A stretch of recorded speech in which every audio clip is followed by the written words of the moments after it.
કર્ણાટકના રાજરાજેશ્વરીથી ભાજપના ધારાસભ્ય મુનિરત્ના સામે દુષ્કર્મની ફરિયાદ નોંધાઈ છે. પોલીસના જણાવ્યા અનુસાર આ ઘટના એક રિસોર્ટમાં બનવા પામી હતી. આ મામલે ધારાસભ્ય સહિત સામે લોકો ફરિયાદ નોંધાવવામાં આવી છે. નોંધનીય છે કે ભાજપના ધારાસભ્ય મુનિરત્ના પહેલાથી જ ન્યાયિક કસ્ટડીમાં છે. તેના પર કોન્ટ્રાક્ટરને ધમકાવવા, દુર્વ્યવહાર અને મારપીટ કરવાનો આરોપ છે. તો આ મામલે પોલીસે ગત 14મી સપ્ટેમ્બરે તેમની ધરપકડ પણ કરી હતી. જે બાદ કોર્ટે ભાજપાના ધારાસભ્યને આગામી 30મી સપ્ટેમ્બર સુધી ન્યાયિક કસ્ટડીમાં મોકલી દીધા છે. જો ધારાસભ્ય મુનિરત્ના વિશે વાત કરવામાં આવે તો અગાઉ તેઓ કોંગ્રેસમાં હતા, પરંતુ વર્ષ 2019માં તેઓ ભાજપમાં જોડાયા હતા અને વર્ષ 2023માં તેઓ ફરીથી ભાજપમાંથી ધારાસભ્ય બન્યા હતા. Bureau report CN24 news.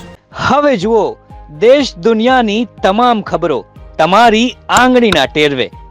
ઉઠાવો મોબાઈલ અને Google Play Store પરથી ડાઉનલોડ કરો અમારી CN24 ન્યૂઝ મોબાઈલ એપ.